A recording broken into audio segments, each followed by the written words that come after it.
আসসালামু আলাইকুম। কি ব্যাপার, আপনি ভিতরে আসলেন কিভাবে? দরজা খুলে আসলাম। এটা কি আপনার মামার বাড়ি পাইছেন? বলা নাই কোয়া নাই, দরজা খুলে ঢুকে পড়লেন। আপনি এইভাবে কথা বলছেন কেন? তো আপনার সাথে কিভাবে কথা বলবো? ভদ্রভাবে কথা বলুন। ওকে স্যার, আপনি কি আমাদের সেলুনে চুলদাড়ি কাটতে আসছেন?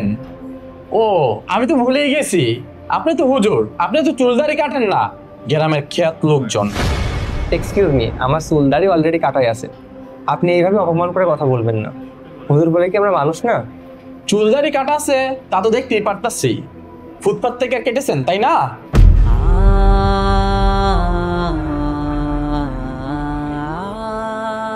আমাদের সেলুনে চুল কাটার রেট কত জানেন? 1,000 টাকা থেকে শুরু, আর ফেসিয়াল 10,000 টাকা থেকে শুরু, যা আপনার অকাতের বাইরে।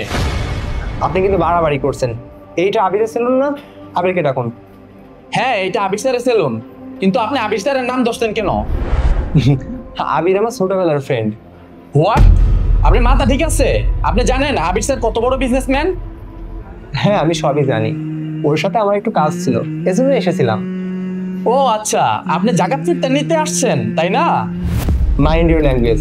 আবির আমার ছোটবেলার বন্ধু। আমি জাস্ট ওর সাথে দেখা করতে এসেছি। পোশাক দেখেছেন আপনার? হ্যাঁ, আবির স্যার নাকি ওনার বন্ধু? এই জি স্যার, এদিকে আয় তো। জি স্যার, বলেন। উনি নাকি আবির স্যারের বন্ধু, ওনাকে নিয়ে বসতে দাও, ওনাকে আপ্যায়নের ব্যবস্থা করো। জি স্যার। স্যার আপনি আসেন। হেই, গাদা কোথাকার! উনি আবির স্যারের বন্ধু হওয়ার কোনো যোগ্যতা রাখেন? যাও গিয়ে কাজ করো। আরে এই জিনিসটা আগে তো, আপনি এখানে দাঁড়ায় হা করে কি দেখতেছেন? সসম্মানে এখান থেকে বের হয়ে যান। এই, আপনার সমস্যাটা কথাই বলুন তো। আপনি তখন থেকে যা নাই তাই বলে যাচ্ছেন। না মানে আমি আসলেই বুঝতে পারতেছি না, আপনার মতো গাইয়া খ্যাত আমাদের আবির স্যারের বন্ধু হয় কি করে? আপনি আপনার স্যারকে ডাকুন, তাহলে সব বুঝতে পারবেন।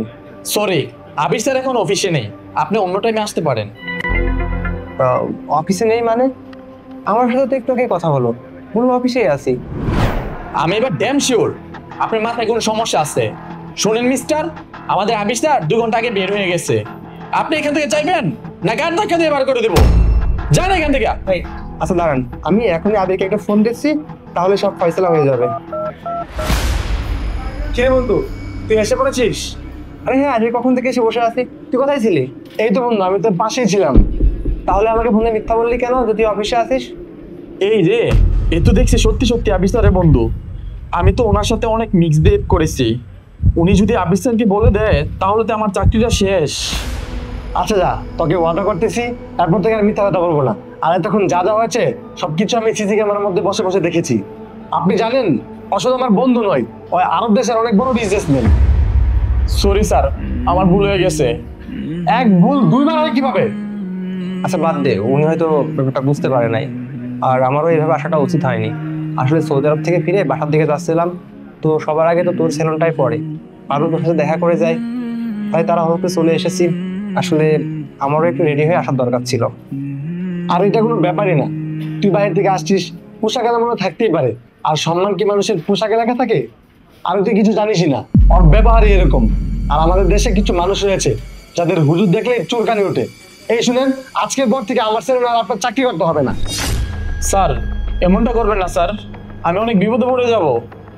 এইটা ওনাকে গাইয়া বুট খ্যাত এইসব বলার আগে ভাবার দরকার ছিল। আর শুনেন, আমি কি কখনো আপনাকে বলেছি যে আমার সেলুনে নিম্ন আয়ের মানুষরা হুজুররা কখনো আসতে পারবে না?